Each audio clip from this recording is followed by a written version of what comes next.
pues tendemos a crear infraestructura para la captación justamente de agua. Y eso es lo que está sucediendo hoy en nuestro estado. Estamos construyendo muchas ollas de agua y que son impermeabilizadas con geomembrana que es termofusionada. Entonces no se infiltra en el suelo. Y entonces, ¿qué pasa? Si estamos a una altitud de 2.800 metros, ¿qué pasa con las poblaciones que viven abajo de esas altitudes? Pues no les está llegando el agua, no les va a llegar. El primer ejercicio en el 2021 obtuvimos que para Tancítaro eran más de 6 millones de metros cúbicos de agua almacenada en ollas. Y eso pareciera, dicen, bueno, a veces no nos podemos imaginar tanto. El agua es un derecho humano. Y bueno, aquí el problema está en que las ollas de agua no están reguladas. No está nada en las leyes de aguas nacionales que nos diga acerca de las ollas de agua. ¿Eso qué quiere decir? Que si no existe, pues puedo hacerlo.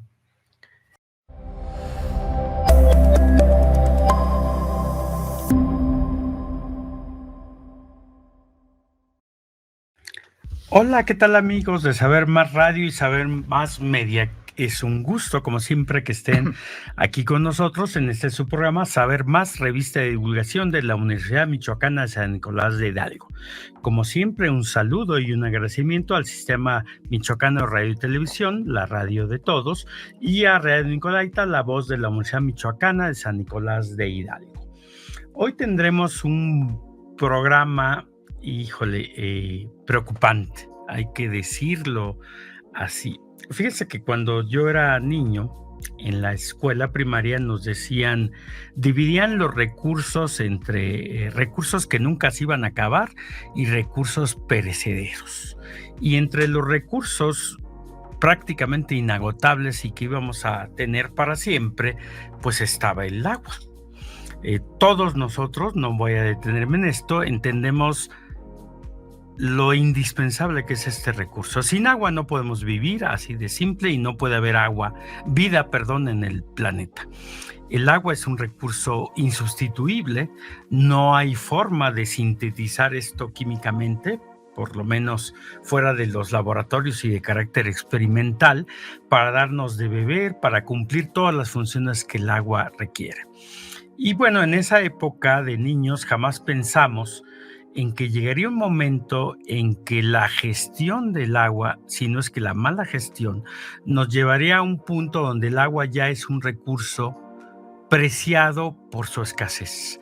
A pesar de que somos un planeta lleno de agua, que en lugar de tierra debería llamarse agua, es un porcentaje pequeñísimo, ya nos dirá nuestro invitado, el que podemos utilizar realmente para las necesidades nuestras, para la higiene, para la industria, para la agricultura y la naturaleza en general.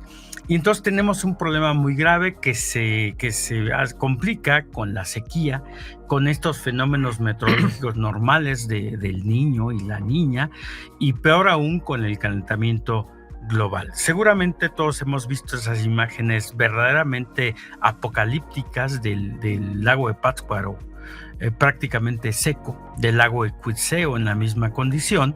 Y entonces la pregunta es, ¿por qué llegamos a esta situación? Y para platicar de esto, estamos con el doctor Gerardo Ruiz Sevilla. Él es investigador en el Laboratorio de Ciencias de la Tierra del INIRENA, aquí en el Instituto de Investigación sobre Recursos Naturales de la Universidad Michoacana de San Nicolás de Hidalgo. Hola Gerardo, gracias por estar con nosotros. Muchísimas gracias, doctor, por la invitación. Muy buen día a todos. ¿Y cómo ves si es tan cataclísmico como yo lo estoy diciendo? Pues pareciera que no. Efectivamente, ya lo comentaste hace un momento. Al principio pensábamos que el agua era un recurso infinito. Hoy nos damos cuenta que no. Efectivamente, debería llamarse el planeta Tierra, y sí, efectivamente es cataclísmico este panorama que se está pintando en la actualidad. Y bueno, todo responde a las actividades antropogénicas que ocurren en la vida diaria de las poblaciones. En un principio, pues si recordamos, las poblaciones eran nómadas. Hoy en día, pues los asentamientos humanos pues han tenido que verse en la necesidad de ya no migrar y estar buscando el agua y los recursos naturales, y entonces nos hemos asentado, pero siempre cerca de los cuerpos de agua, sea un río, sea un lago, sean manantiales. Y con el crecimiento exponencial de las poblaciones, pues efectivamente lo que ha sucedido es de que nos hemos alejado tanto del agua, pero a la vez no podemos subsistir del agua. Esto ha ocasionado que de alguna manera pues tengamos que buscar por medio de la infraestructura pues jalar el agua, ¿no? Para tener agua potable, para cumplir todas nuestras necesidades. Muchas de las veces yo platico con los estudiantes, les digo, bueno, ¿y si no hubiera agua? ¿Qué pasaría? O sea, pero reflexionemos de verdad qué pasaría si no hubiera agua.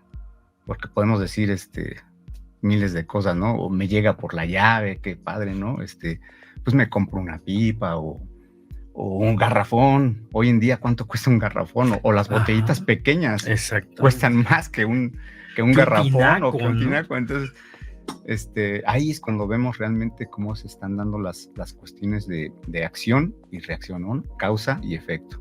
Sí, fíjate, tú dices, pues nos asentamos cerca de cuerpos de agua, de manantiales, de fuentes de agua, ríos, incluso de la costa.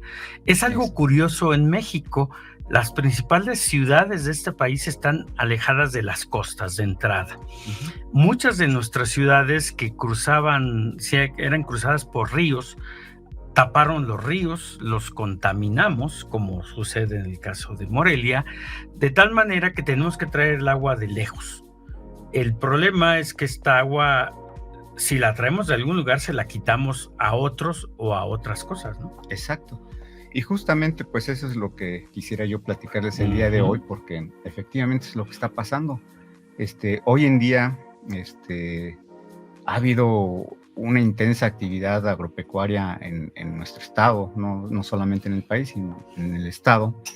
Y pues como sabemos, Michoacán pues lo tiene todo, ¿no? Realmente tenemos zonas de montaña con el Pico de Tancítaro, altitudes de 3,800 metros sobre el nivel del mar. Tenemos las zonas costeras, tenemos muchas áreas que podemos aprovechar y tenemos un recurso de agua hasta ahorita. Yo podría calificarlo como de buen, que es muy bueno, vamos. Sin embargo... O sea, agua tenemos. Agua tenemos. Pero, aquí viene la cuestión del pero.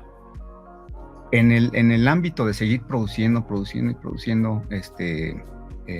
cultivando, sobre todo los cultivos, nos hemos dado la tarea de que cuando vemos que hay agua de temporal, pues la aprovechamos en su momento, pero cuando es la temporada de estiaje, ¿qué pasa ahí? Pues tendemos a crear infraestructura para la captación justamente de agua, y eso es lo que está sucediendo hoy en nuestro estado. Estamos construyendo muchas ollas de agua que son pequeñas perforaciones, bueno, pequeñas es un relativo, vamos a decir, son tinacos en el suelo, ¿no? Exacto. Para tener el agua ahí. Muy bien, y que son impermeabilizadas con geomembrana que es termofusionada, y bueno, con esto estamos impidiendo... Una bolsa de plástico le metemos ahí, para que no se infiltre en el suelo. Exacto, entonces no se infiltra en el suelo, y entonces ¿qué pasa? Si estamos a una altitud de 2,800 metros, ¿qué pasa con las poblaciones que viven abajo de esas altitudes? Pues no les está llegando el agua, no les va a llegar. Poco a poco va a ser la reducción del líquido vital. Y podríamos pensar, bueno, pues es que es una ollita, ¿no? Pues ¿qué tanto es una olla de 10 por 10 metros cuadrados? Bueno, pues entonces aquí fue cuando nos pusimos a investigar qué estaba sucediendo. Uno de los primeros proyectos que tiene que ver con esas investigaciones nace en el municipio de Tancítaro, que es, nosotros sabemos que es el primer productor de aguacate del mundo. Del mundo, exacto, no nada más del estado del país, sino mundialmente, ¿no? Y bueno, se discute en el título ahí con Uruapan, ¿no? De la capital del aguacate. Y bueno, qué bueno que hay este recurso para poder exportar, porque finalmente no podremos estar en contra de que eliminar por completo el aguacate, porque eliminaremos también las fuentes de empleo y muchas otras cosas, ¿no? La entrada de divisas, etcétera, ¿no? Es un asunto que tenemos ahí. Exacto, que es importante. Pero aquí viene lo importante otra vez, ¿no? O sea, el consumo de agua. La planta de aguacate, algunos colaboradores ahí del instituto, pues nos dicen que para una hectárea se requieren aproximadamente 7,190 y tantos litros de agua diariamente. Obviamente va a variar, y por hectárea, y va a tener sus variaciones si la planta es joven, si la planta es madura, si la planta está en flor. El tipo de suelo. El tipo de suelo, si es muy permeable o no lo es el suelo, y de algunas otras condiciones. Sin embargo, entonces, ¿qué pasa en la temporada de estiaje? Pues hacemos estas pequeñas infraestructuras, ¿no? Estas ollas de agua, estos tinacos que van ahí al suelo, y empezamos a poner una por aquí, otra por acá, otra por acá. Y muchas veces no es nada más agua de lluvia. Sí hay agua de lluvia cuando llueve, porque pues ahorita este año no. Tenemos un problema de sequía que se ha prolongado. Y se ha prolongado y ahora sí podemos hablar de escasez. Pero también la parte esta del agua sigue siendo un problema, porque este almacenamiento de agua no nada más es una. En el primer ejercicio que tuvimos para el municipio de Tancítaro, encontramos casi 3,000 ollas de agua para el puro municipio. Y uno puede decir, ay, pues, ¿cómo? O sea, sí. O sea, utilizamos un sistema de información geográfica para la identificación de esas ollas, y obviamente utilizando también imagen de satélite, y entonces procedimos después a algo más importante, que era el cálculo del volumen. O sea, esa parte del cálculo del volumen era difícil hacer, porque pues ¿cómo? O sea, sabemos que podemos calcular el volumen como en una pecera, ¿no? Medimos el largo, el ancho y la profundidad, y tenemos nuestro volumen. Pero en una olla de agua era un poco difícil. Sin embargo, no es imposible. Aquí utilizamos un softwarecito que se llama R, y con la ayuda de algunos colaboradores de aquí de la Universidad Michoacana y algunos colaboradores de la UNAM, del Campus Morelia, pues nos pusimos a trabajar con un script que no es más que un algoritmo, o es una serie de comandos para poder irlo afinando y determinar el volumen. Y efectivamente, para el primer ejercicio en el 2021, obtuvimos que para Tancítaro eran más de 6 millones de metros cúbicos de agua almacenada en ollas. Y eso pareciera, dicen, bueno, a veces no nos podemos imaginar tanta cantidad de agua, ¿no? Y son metros cúbicos. Sí. Cuando lo decimos a litros, pues se exponencia, ¿no? Pero para que se den una idea, es más o menos 100 o un poquito más de 100 veces el volumen de agua de la laguna de Zacapu, para quien conozca la laguna. Ajá. Entonces, impresionante. Y son más de 160 hectáreas que son cubiertas por entre ollitas y ollitas. Si sumamos el área, fíjate, es muchísima superficie cubierta. Estamos hablando de un solo municipio que tiene un volumen de agua almacenada. Uh-huh. El problema comienza aquí. Estamos por terminar el primer corte, pero quiero que nuestros radioescuchas se queden con esta cifra. Hay un municipio que está almacenando agua para un propósito particular, básicamente el cultivo del aguacate. Pero esto puede sonar a los oídos de muchísima gente como algo, pues qué bueno, ¿no? Almacenan agua para regar sus plantas. El asunto es que no es tan simple. Esa agua debió haberse inyectado al subsuelo por otra razón. Entonces, regresando del corte, continuamos platicando de esto, ¿te parece? Muy bien. No le cambié.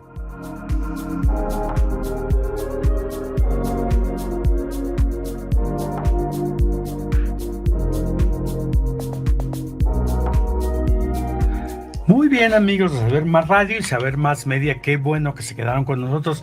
Estamos hablando del agua y de lo finito que es este recurso, sobre todo cuando no lo gestionamos adecuadamente. En el corte anterior, el doctor Gerardo Ruiz nos hablaba de un estudio muy enfocado al municipio de Tancítaro, en el que detectaron 3,000 ollas de agua, 3,000 tinacotes, sí, de agua. Ahorita vemos más o menos en promedio cuánta agua están guardando, pero estamos hablando de millones de metros cúbicos de agua, ¿no? Como si tuviéramos ahí una laguna en esa parte. Ahora, esto puede sonar, bueno, tengo una huerta, pongo una olla de agua, almaceno agua para regar mis plantas. El problema es que aquí estoy interrumpiendo el ciclo del agua. Es decir, esa agua que llueve, que yo almacené, se va a filtrar. No se va a filtrar y entonces no va a alimentar los mantos freáticos que montaña abajo son la fuente de agua de las comunidades y de otros recursos naturales. Entonces tengo ya aquí un problema porque además, según la Constitución mexicana, el agua es propiedad de la nación y nadie, absolutamente nadie, tiene derecho a almacenarla fuera de los elementos de gestión del agua que la propia Constitución ha habilitado. La Comisión Nacional del Agua, Conagua, Zagarpa, etcétera, que en arreglos bien específicos manejan esta agua. Entonces, la gente que hace una olla de agua no tiene una autorización. Es decir, no hay un estudio de impacto ambiental que determine que pueden almacenar agua ahí arriba. Ahora, lo quiero trasladar a lo que todos hemos visto aterrorizados con Pátzcuaro, porque estamos viendo ahí la consecuencia de un modelo de este tipo, ¿verdad? Efectivamente. Sí, la cuestión aquí del acaparamiento del agua, pues es que es un recurso que es de todos. El agua es un derecho humano. Y bueno, aquí el problema está en que las ollas de agua no están reguladas. No está nada en las leyes de aguas nacionales que nos diga acerca de las ollas de agua. ¿Eso qué quiere decir? Que si no existe, pues puedo hacerlo. ¿Y de dónde tomo el agua? Bueno, pues tomo agua de la lluvia, pero también... Ese sería el menor de los males. Efectivamente. Pero hemos visto que se hacen canales de llamada justamente para llenar los cuerpos, las ollas. O se llenan con pipas, o se llenan con pozos propios, o ahora, la pipa la sacó de algún lugar, que generalmente es un pozo que alimentaba a la población. Exacto. Y concesiones ahorita no hay. Sí. No hay concesiones por parte de la Conagua. Entonces, hay un problema no solamente en la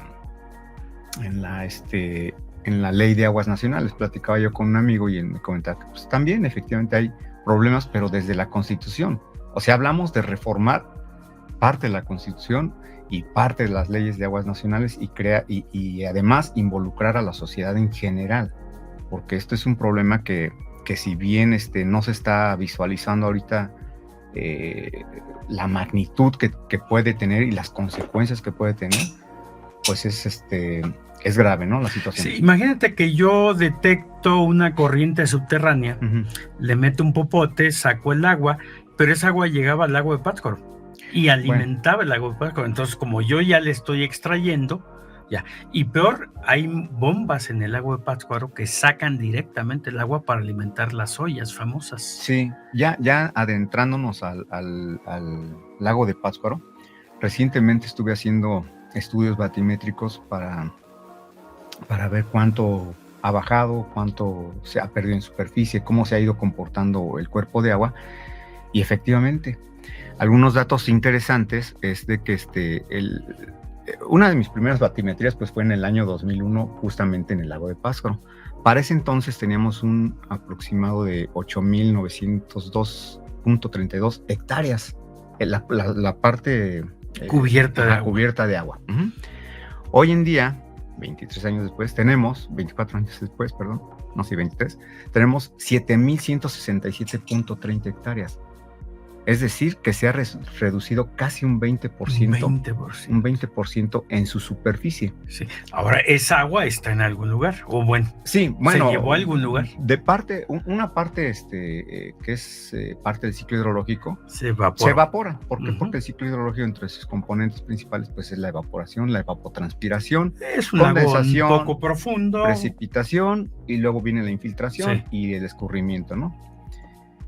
Obviamente, cuando lo cortamos ese ciclo hidrológico, que es aquí en la parte de la recarga de mantos acuíferos que deberían de llegar... almaceno ilegalmente agua en algún lugar, que pongo una represa, que deforesto, Sí, hay y cambio de uso del cambio el uso del suelo y entonces pues ya no estoy recargando al lago. Ya no.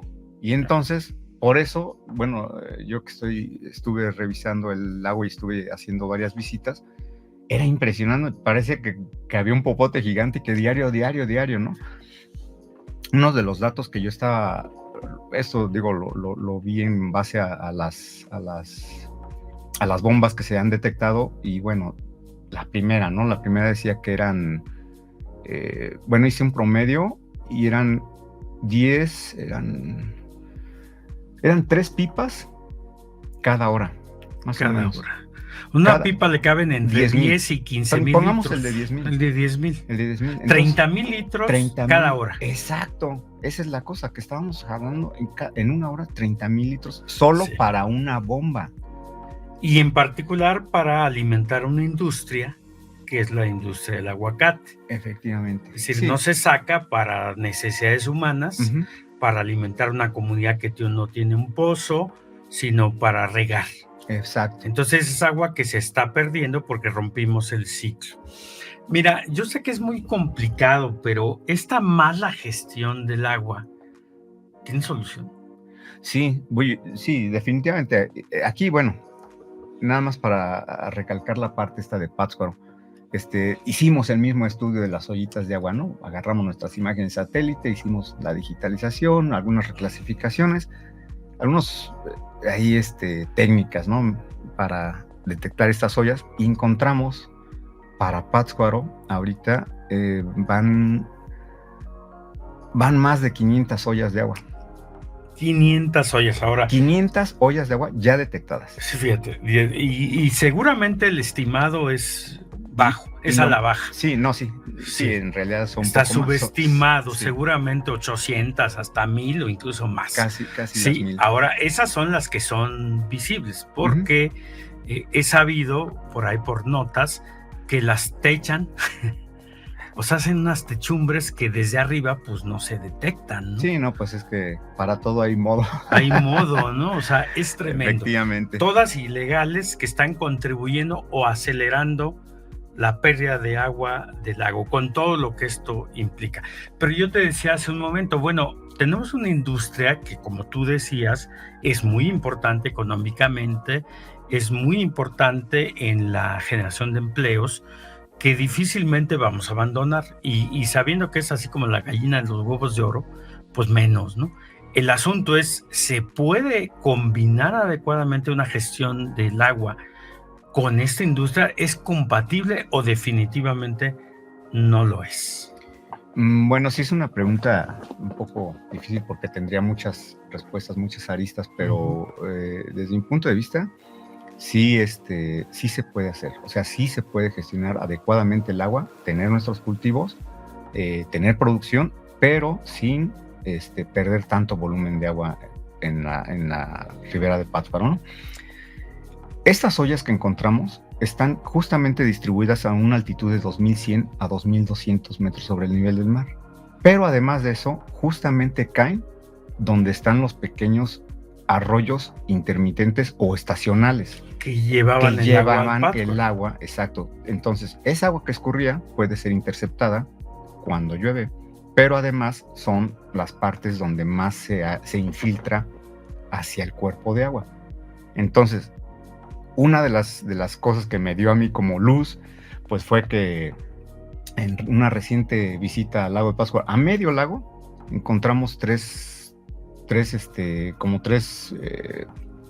pozos. No, dentro del lago se veía el burbujeo, ¿no? De agua, o sea, encontramos unos manantiales dentro del propio lago, y bueno, se ve cómo está fluyendo el agua ahí. Entonces eso me da, digo, de alguna manera esperanza. Sé que se puede recuperar, pero hay que trabajar todos en conjunto. No es un asunto de solamente los gobiernos, claro, ¿no? Es un asunto que nos compete a todos. ¿Qué va a pasar, por ejemplo, si los que se dedican a cultivar, independientemente si es aguacate, ¿no? Aguacate, frutillas, los berries, o cualquier legumbre, porque si vemos el lago de Pátzcuaro está rodeado en la parte de la ribera, más por tipos cultivos de legumbres, y los aguacates se asientan a altitudes un poquito más altas. Entonces, ¿pero qué va a pasar cuando no haya agua? O sea, si vemos, si hubiésemos dejado las bombas ahí, o bueno, si se quedaran las bombas ahí de agua extrayendo esa cantidad, no nos iba a durar el agua. 30,000 litros por Sí, hora que sí, o sea, así. y bueno, ahorita eso fue para una bomba, ¿no? Cuando lo multiplicamos, a que ya son 3, que ya son 6, que ya son 9, ya son 10, es exponencial. ¿Qué pasaría si se acabara ese? ¿De dónde sacamos el agua? O sea, ¿de dónde sacamos el agua? Mira, y estamos hablando de un tema, digamos, para los habitantes de Morelia, pues un poco lejano físicamente, pero en Morelia está sucediendo algo parecido en la zona de recarga de mantos freáticos. Este es un tema complejísimo que evidentemente no se agota en un solo programa, pero es importante que sepan que la Universidad Michoacana, a través de gente como ustedes, pues está haciendo una labor de entender el problema, ¿no? Tal vez la solución sea cambiar de modelo agrícola en el caso del aguacate, es decir, no seguir cultivando como se hace ahora, sino una agricultura mucho más planificada, más científica y sustentable. Sí, y sustentable. Obviamente se ha estado ensayando la posibilidad de aguacates enanos en invernadero, con riegos por aspersión, por goteo, ese tipo de cosas. En otros países se está haciendo mucho porque es un cultivo que demanda muchísima agua. Y evidentemente puedo solucionar el asunto de deforestación, pero no el del uso de agua. Entonces necesitamos entrarle, ¿no? Por esa parte. Pero esta agricultura no va a cambiar sin esos datos que ustedes están generando.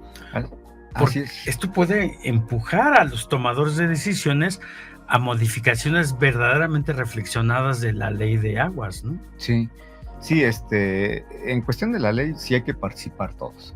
Ahí nosotros tenemos algunos estudios que hemos estado incursionando para ver el costo económico del agua.